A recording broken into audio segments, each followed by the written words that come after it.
зашакалить хотели, да?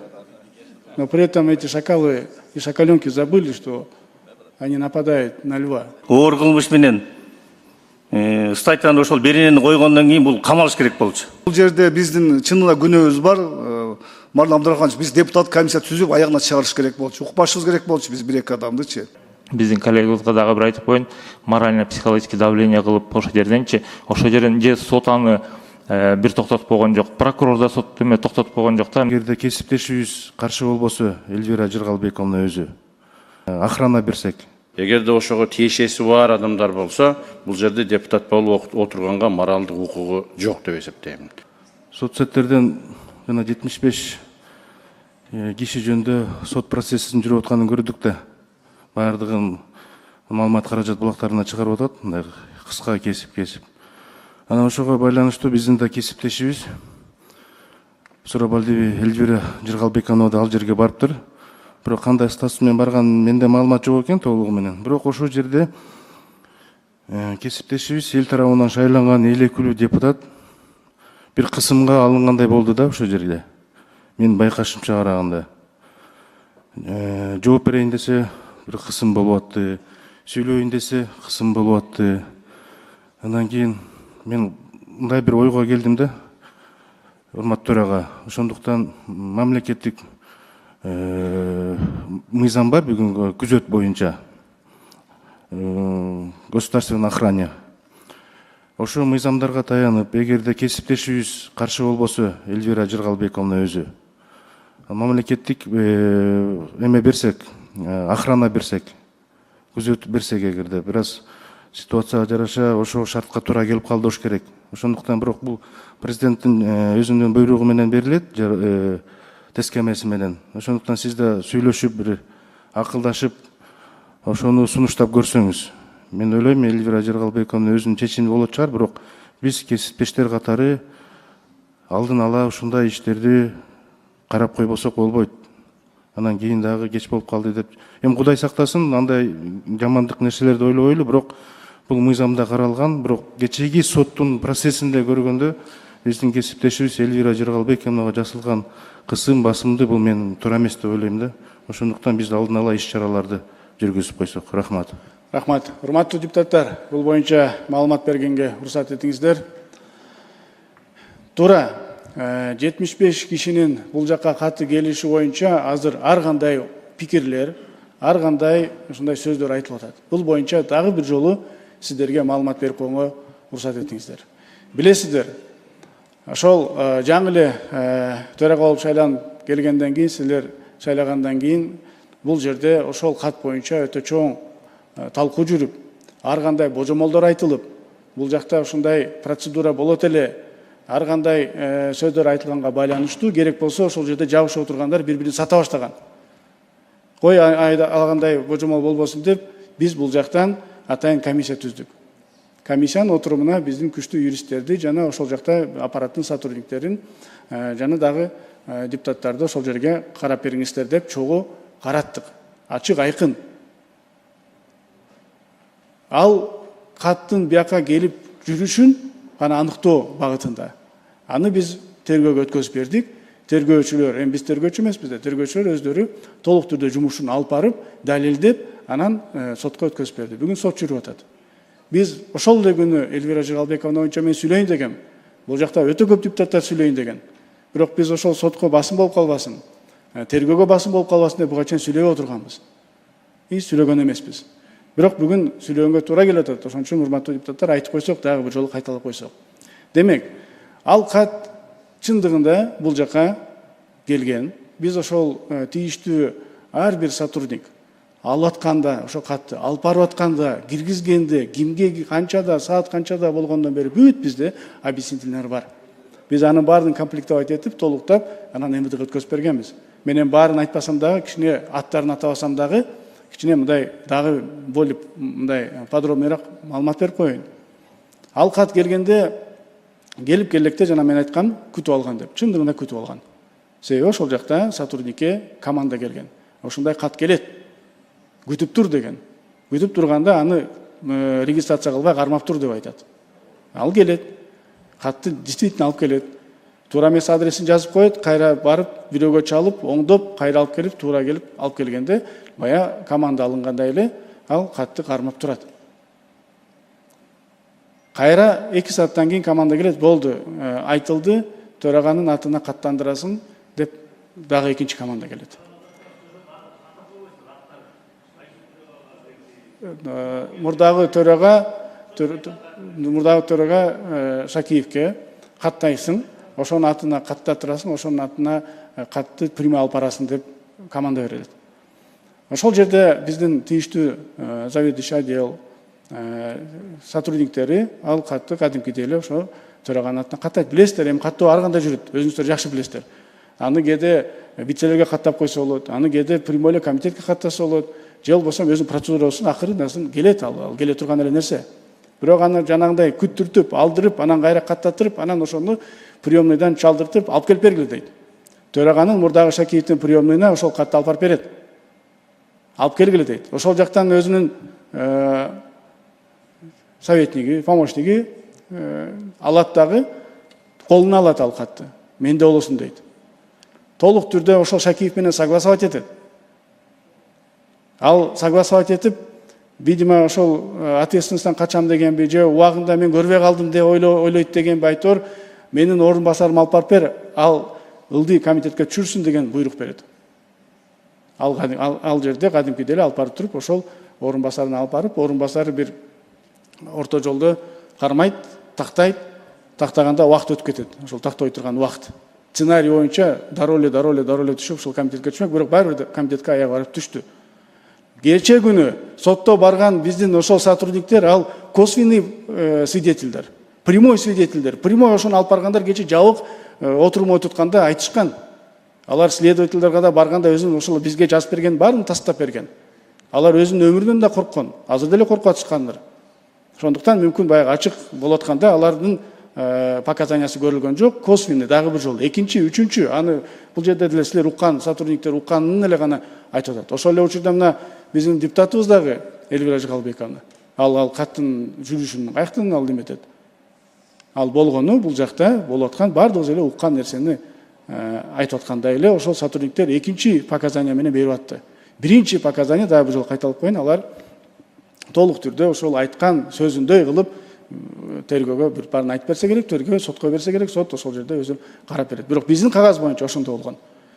Анан айтып кетчү нерсе дагы, билбей калдым, көрбөй калдым анан деп актанып аткандарына айтат элем, андай эмес, баардыгын билген, күткөн. Ал каттын натыйжасы же багыты эмне болгон? Орто жолдо бузулуп кетти да, бузулбаганда эмне болмок эле? Мына сиздер менен 25-жылы президенттик шайлоо өтө турган мөөнөтүн январь айынын акыркы воскресенье деп кабыл алып бергенбиз. Конституцияга ылайык, түптүз конституциядан бир дагы немесине тек келе турган кылып, баардыгын толуктап, мыйзамдуу түрдө кабыл алып бергенбиз. Ошол датаны эле эртерээк кылам деген ниет болгондур.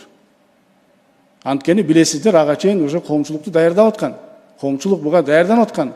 Ар кандай эксперттер чыгып, бир жыл эрте отуруп калды, көп отуруп калды. Уже шайлоо болуш керек эле, туура эмес отурат деген, туура эмес маалыматтарды уже биздин коомчулукка буну байма-бай жайылтып аткан. Демек, бул дагы өзүнчө бир подготовка болуп аткан. Факт есть? Есть. Ошон үчүн мен айтат элем, бул жерде мындай эки ача сөз болбош керек, ушул сыяктуу нерселер болгон. Аны биз кабыл алып бергенде, 3 окууда кабыл алып бергенде кандай сценарий болот эле? Албетте, вето коюлмак туура. Бирок перевето дегени бар, дагы башка сөздөр айтылмак, мына мыйзам боюнча мындай болот эле деп бурмаламак, көп нерсе болуп кетмек. Айтор мамлекетибиз ыдырап, эки жакка бөлүнүп, урушуп, мамлекетибизди мүмкүн толук түрдө жоготуп аткан деген ушундай коркунучтар болгон. Жакшы, Кудайга шүгүр, алдын ала баардыгы алынып, бүгүнкү күнү мына стабилдүүлүк орнуп, ынтымак орнуп, жакшынакай болуп өзүбүздүн жумуш алып баратабыз. Анан дагы бир жолу бул биз тергөөчүлөр эмеспиз. Биз аны аныктай албайбыз. Анан бизде укуктук мамлекет болгондон кийин сот чекитти коет. Бир гана сот өзүнүн чекитин коет. Ал эми биздин коллегабыз Эльвира Жыгалбековна боюнча Тастанбек Аспекович айтып калдыңыз, биринчи күле күнү ушул жерде бир 10-дай, 20-дай депутаттарыбыз. Адан да эртеси күнү адан да көп депутаттар баардыгы бул боюнча кооптонуп, ушул нерсе айткан сөздөрдө мен дагы өзүн айтып аттым. Бирок эми Эльвира Жыгалбековнаны өзүңүз жакшы билесиз. Бул намыской, күчтүү, анча мынча грубо айтсам дагы бул жерде эмес, 7-чи союзга анча мынча депутаттарга караганда эркегирээк депутат да, өзү айым болсо дагы. Анандай нерселерге жок деп, бирок биз сүйлөшүп атабыз, күндө связьдабыз. Мен ойлойм, Элвира Жыгалбековнанын өзүнүн дагы саясатта орду бар, айта турган сөзү да бар. Ал дагы бул киши дагы барбай деле койсо болот эле, бирок кой, мыйзам астында бирдей болойлу, тең болойлу. Мен барып коеюн деп ошол жака барганы бул дагы өзүнчө бир башкаларга көрсөткүч, үлгү деп айтат элем. Эми урматтуу депутаттар, дагы бир жолу айтып коеюн. Процедура боюнча каттын ошол жөнөкөй түшүп келе берсе болот эле, бирок анын багыты башка болгондуктан биз буну аныктап, жүрүшүн гана аныктап бердик. Аныктап биз тергөөлөргө өткөзүп бердик. Тергөө аныктап сотко берди. Келиңиздер, ошол соттун жыйынтыгын күтөлү дагы, анан бурмалабай, башка жакка кылбай. Мен да өзүм байкап атам, 3 күндөн бери ар кандай эски интервьюлар менен алып чыгып алып, мындай кара пиардан бери уюштуруп атышат. Булар бардыгына өз убагында чекит коюлат деп айтам. Бул только бир эле жагы болгон. Эми жөнөкөй сөз менен айтканда мындай зашакалить хотели, да? Но при этом эти шакалы и шакаленки забыли, что они нападают на льва. И никогда такого не было, чтобы шакал победил льва. А за львом стоят 7 миллионов людей. Ушул сыяктуу нерсени кылайын деген аракет болгон. Мен ойлойм, бул эми аракетти ишке ашкан жок. Кандай болбосун, бүгүнкү күнү күнөөлөп атпайбы? Бир топ депутаттарды күнөөлөп атат, өзүбүздүн эле мурдагы коллегаларыбыз. Сотрудниктерди күнөөлөп атат. Ачыктан ачык айтып коюш керек, как оно есть эле, мындай коркпой эле ачык эле айтыш керек. Катты күтүп алдык, ушундай ниетибиз бар эле деп. Айтпаса да жок дегенде ошо унчукпай турса туура болмок да. Рахмат. Биринчи процедурный. Саламатсызбы, урматтуу төрага, урматтуу депутаттар. Мына көрдүңүздөрбү канча мына ар кандай талаш тартыш болуп атат 75 кишинин каты боюнча. Ушу кат келгенде мен сизге сунуштагам. Ушу депутат комиссия түзөлү, ачык айкын алып чыгалы депчи. Бирок сиз менен отуруп кийин сүйлөштүк, туура чечим болду. Эми тергөө амалдары катуу жүрүп атат. Тергөөгө биз тоскоолдук жаратпайлы депчи. Бирок депутаттык комиссия түзгөндөн ошол жерде депутат комиссия бардыгы толук кандуу айтат эле. Аз жогоруда талант турматышты айтып атпайбы? Биз толук кандуу бардыгыбыз билбейбиз. Ошондо биз билет болчубуз. Кандай келди, кайсыл жактан келди, ким жөнөттү, ким бул жакка алып келди. Биз ушул жерде хронологиялык баарын айтып берет болчубуз ошондучу. Эми ал коомчулук айтып атпайбы? Депутаттар отурушат, ушуну депутат комиссия кылса болот эле. Ошондо аягына чыгарып койсок, мына бүгүнкүдө ушундай ызычуу болбойт болчу. Тергөөгө да жакшы болот болчу. Тергөө амалдары бүттү. Айып корутундусу угулду, эми сотко өткөрүлдү. Сот эми ким күнөөлүү, ким күнөөсүз ошол жакта точкасын коет. Бирок бул жерде биздин чынында күнөөбүз бар. Марлан Абдрахманович, биз депутат комиссия түзүп аягына чыгарыш керек болчу. Укпашыбыз керек болчу биз бир-эки адамдычы. Ошону биз чыгарганда, депутат комиссия түзүп мындан айтканда, ошондо көп аз оозун жабат болчу, сүйлөбөйт болчу ашыкча сөздөрдүчү. Рахмат. Ооба, урматтуу депутат, сиз айткандай, Сүйүнбек Абдуллаевич, биз эми азыр божомолдоп эле айтып атпайбызбы? Биз анткени билбейбиз да, помыслы кандай болгон, кайсы жакка алып бармак, эмне деген биз эми божомол катары эле ушул варианттар болмок экен деп айтып атабыз, туура. Бирок ошол эле учурда депутаттык комиссия түзүү боюнча биз чындыгында түзөлү дегенбиз. Ал эле эмес, башка бизнесмендер, бизнес кеңеш кайрылды. Ошол жактардан дагы бир комиссия түзөлү деген ойлорубуз бар болчу. Бирок биз чындыгында биз киришпейли, аралашпайлы, мыйзамдуу түрдө баардыгы болсун. Ошол тергөөчүлөр өз жумушун алып барсын, эң чекитти сот койсун деп эле турабыз. Азыр деле ошол позициядабыз. Биз ага аралашпайлы, киришпейли, сот койсун. Кечэтен бери просто бул маселени көп козгоп, көп депутаттар келгенге байланыштуу мен бир аз маалыматты көбүрөөк берип койдум, бир аз обширныйраак берип койдум. Анан кандай варианттар болуп кетерин гана айтып кеттим. Ошондуктан бунда мен ойлойм туура түшүнөсүздөр деп. Биринчи процедурный. Саламатсыздарбы, урматтуу төрага, урматтуу депутаттар. Марлен Абдрахманович, эми биз ар бир нерсени айтып атканда мындай чындыкты айтышыбыз керек да. Өзүңүз жакшы билесиз, мисалы сиз айтып атпайсызбы, 10 күнү кат келип түштү депчи. Ошол күнү кат келип түшкөндө бияктан жанагы орун басарлар кимисине түштүр. Кимиси комитетке кайсы күнү ошол катты отписывать этти. Ошолорду айтып коюш керек да. Bunun фамилиясын атап койсоңуз сизчи. Орун басар болгондо сиздин 3 орун басарыңыз бар. Кимиси ошонун бирөөсүн айтып коюңуз да. Или буга чейинки орун басарлар ошону билип алалы да биз дагычы. Биз катты билебиз барынча. Бирок мен ошол күнү, 10 күнү эгер Ташиевди жумуштан албаганда процесс башкача кеткен анда. Аны баарыңыздар билесиңер, туурабы? Ошол үчүн, ошол Ташиевди жумуштан алган үчүн кат туруп калды ушул жерге. Онун да келип түшкөн. 13-ндө ким түшүрүп атат аны катты комитетке? Ошондо айтып коюш керек. Анан кийин дагы бир айта турган сөз бар. Мен 2 күндөн бери айтып атам. Мына тергөө, милициянын тергөөсү. Мен оюмча ойлойм, кандай жүрүп аткан мен баа бере албайм. Бирок оор кылмыш менен статьяны ошол беренени койгондон кийин бул камалыш керек болчу. Камап алып туруп, тергөө жүргүзүп, андан кийин процессте дагы, соц процессте дагы ошол жерде камалып туруш керек болчу. Алар ошол жерде күбө катары жүрөт да. Ошон үчүн Марлен Абдрахманович, ошондо айтып койсоңуздар тийиштүү кишилерге. Камалыш керек, макул. Рахмат. Кат боюнча уже жашыруун болбой калды. Буга чейин жашыруун кылаттык эле. Ошон үчүн бир аз маалыматты кененирээк бергенге туура келип атпайбы? Анткени ансыз деле ачык процесс болуп айтылып кеткен сөздөрдүн алкагында. Ооба, кат туура Шакиевке келген. Шакиев аны өзүнүн Алайбек деген кеңешчиси, жардамчысы аркылуу биздин ошол учурда Чыңгыз Ажыбаевге алып келген. Ал бир аз кармап, процедураны тактап, андан кийин Ылдый Зулушевка түшкөн. Зулушев Конституционный комитеттин төрагасы катары ал жерде кароого отделге түшүргөн. Мына процедура ошол.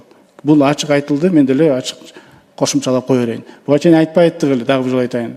Айтпай айтканбыз, анткени бул бардыгы жашыруун болуп аткан, бирок биз бүгүн айтканга туура келип атат. Ансыз деле ооздон бардык жактан чыгып кетти. СМИде бардык жерде айтылып калды. Экинчи процедураны. Биринчи процедураны. Марлен Абдрахманович, сиз туура айтасыз. Ошон үчүн ар бир нерсени чындыкты айтып коюш керек. Андан кийин мен Сүйүн Абдуллаевич менен Талант Турдумовичке кошулат дейм. Комиссия түзөлү. Буга чейинки ГКМнын алып барган иштери боюнча биз комиссия түзүп ошолорду бир сере карап коелу. Кандай иштер? Өзүңүздөр жакшы билесиздер. 7-нчи чакыргыч жерге парламентке автоматтарды ким алып келген? Ошого дагы бир правовой оценка беришибиз керек ошол боюнча. Ошол жерде баарыбыз отурганбыз. Ушу депутаттардын жанымы ошол жерде отурганда. Ага чейинки башка иштер көп. Ошолор боюнча биз комиссия түзүп иш алып барыбыз керек. Рахмат. Рахмат. Биринчи процедура, экинчи процедураны. Рахмат, урматтуу төрага, урматтуу депутаттар, урматтуу кесиптештер. Мына азыр көп сөздөр айтылды. Өзүңөр билесиңер, эми ал кат болгон. 75 кат болгон, 75 кишинин каты болгон, ал факт. Андан эч ким эч жакка кете албайт. Андан кийин улуу урматтуу президентибиз бүткүл мамлекет сизге айткан, бул нерсе мыйзам чегинде чечилиш керек деп туурабы? Бирок кече баарыбыз эле соц сетиде мына көрдүк, мына биздин Дастан Асбеков Шадыр айтып атат, Нурбек Байкебиз айтып атат. Кече ошол кылмыш, оор кылмыш жаза менен ошол каралып жаткан кишилер биздин ошо бүгүнкү күндө эл өкүлү, биздин коллегабыз ошо айым кишиге морально-психологический давление кылып атат. Бул жери кандай болуп калат? Бул мыйзамда аягында каралган. Ким эметилген ошол жерин бир ушу парламенттен айтып койбосок болбойт. Неге дегенде биз ушактан туруп эл өкүлүнө ошондой баягы орусча айтканда допущение кылдырып деп ошону унчукпай калсак, анда эртең жөнөкөй элдер ошо сотко барганда ошондой нерсени көрүп, билип туруп алар кандай болот? Алардын бүгүн бизде мына мүмкүнчүлүгү бар. Микрофонго чыгып айтып, биздин кесиптешибизди баягы ойлоп карап, башкаларда жок болот да. Эртең анда ошо судебный процесске дагы, судебный системага дагы баягы бир залака сыйып калышы мүмкүн да. Ошон үчүн бул сөздөр айтылыш керек го дейм. Ошол эле мына кече главный подозреваемыйлар, может быть, алар баягы унутуп калды, мурунку баягы должностьта уже занимать этишпейт, ал должностьта уже отурушпайт, бирок ошого карабай эле биздин коллегабызга дагы бир айтып коеюн, морально-психологический давление кылып ошол жерденчи, ошол жерден же сот аны бир токтотуп койгон жок, прокурор да сот эме токтотуп койгон жок да. Эмнеге дегенде прокуратура бул гособвинитель. Судья сот болсо ошол жакта мүмкүнчүлүгү бар болчу. По существу дела суроо бериңиз болбосо деп туруп, причем тут биздин коллегабыздын мурунку маркум атасы, бул морально-психологический давление деп эсептейм мен жекечи. Ошону дагы урматтуу төрага биз билбейм, баягы бир силер опытный депутатсыңар, биз жаңы депутатпыз, может быть бир карайбызбы комитеттерден же кандай бир жол бар, ошол жерде мындай көз буруп койбосок туура эмес болуп калат го дейм. Рахмат чоң. Мен азыр Нурбек Өмүрбекович берген сунушка кошулат элем да. Мына бизнес канча ошол маселени азыр айтып жүрөт да. Биз башкы прокуратурага каттарды жөнөтүп жатабыз. башкы прокуратура процессуалдык негизинде негиз жок деп, алар өзүлөрү мүлктөрдү беришти деп айтып атышат да. Эми чынында мен билем го, шайлоо учурунда акчаны сурап атканда араң эле мындай суранып, араң эле чогуу атасың да. Бизнесмендер болсо, алар мүлктөрдү, целый мындай имараттарды, жерлерди добровольно берип атышат да. Понятное дело, что эч мындай добровольно болгон эмес. И биз, мен үчүн атам, мамлекеттен биз уже кайтара албайбыз аны. Уже мамлекеттикке болуп калды. Бирок хотя бы биз ошол жерден бир чекитти койсок, да, саясий күч менен, криминалдык структура менен аны дагы ушуну айтса болот. Потому что ГКМБ пользовался своими полномочиями. Басым кылып, мүмкүн бирөөнү сабап, ден соолукту алып, мүлктү алып алышкан да. Мына канча чыгып атат азыр? Көлбаевдин мүлктөрү каякта жүрөт? Бүт мамлекетке түшкөн эмес турбайбы? Аны дагы биз караш керекпиз. Кантип, кандай метод менен алар ошону изилдөөнү кылышкан? Давайте ушуну толук эле карайлы. Да, кийинки жумада биз уже сессиябыз биздин жабылат. Хотя бы күзүндө баштасак, саясий биз чечимди чыгарыш керекпиз. Саясий чечимди чыгарбасак, анда тарыхта бул туура эле болгон турбайбы деп ушундай калып калат. Урматтуу депутаттар, бул башка кишилерге үлгү болушу мүмкүн даже. Алар кийинкиде биз билбейбиз да, 10 жылдан кийин, 15 жылдан кийин ушундай эле алып алып приватизацияны отмена кылыш мүмкүн. Азыркы болуп аткан, азыр бизнесмен ГЧП болуп аткан бүт баарын отмена кылыш мүмкүн. Эч эме таасирин бербесе. Ошондуктан, урматтуу депутаттар, бул өтө чоң, маанилүү маселе. Биз саясий бул жерде чекитти коюш керекпиз. Тура болдубу же тура эмес болдубу? Мы должны дать политическую оценку. А иначе вот так и останется. В будущем без последствий, и еще какой-нибудь ГКМБшник придет, будет всех наказывать. Так не должно быть. Те, кто требует жить по закону, сами должны жить по закону, в первую очередь. Рахмат. Урматтуу депутаттар, мына бүгүн 75-тин каты боюнча мен башында деле сураган болчумун. Бүгүн мына сиз толук жооп бердиңиз. Кимге, кайсы депутатка келип түшүп, кайсы замга келип түшүп, анан комитетке түштү депчи. Анан биз коомчулукка дагы, өзүбүз үчүн дагы, эгерде ошого тиешеси бар адамдар болсо, бул жерде депутат болуп отурганга моралдык укугу жок деп эсептейм. Ошону дагы мына азыр депутаттарыбыз сунуш берип атат, комиссия түзөлдү. Мен да колдоймун. Ушу комиссия түзөлү. Ошону биз өзүбүз дагы бир мында сиз бүгүн кичине учун айтып койдуңуз, ушуну эми аягына чейин жеткирип берсеңиз жакшы болот эле. Анан экинчи маселе, бул биз шайлоо өткөндөн кийин эле муну бардыгыбыз билебиз. Мурдагы төраганын үйүндө эртеси күнү аксыдан жолугушуп, ким кайсы комитетке төрөгө болот, кайсы жерге ким барат, ошолорго чейин ким битсе болот, бүт ошол жакта чечилген деп бардыгыбыз угуп билип жүрөбүз. Ошол комиссияга ушуну да киргизип, кандай ыкмалар менен кимдер кантип кайсы жерлерге отурганына чейин ушу эме кылып сүрүштөп чыксак туура болот эле.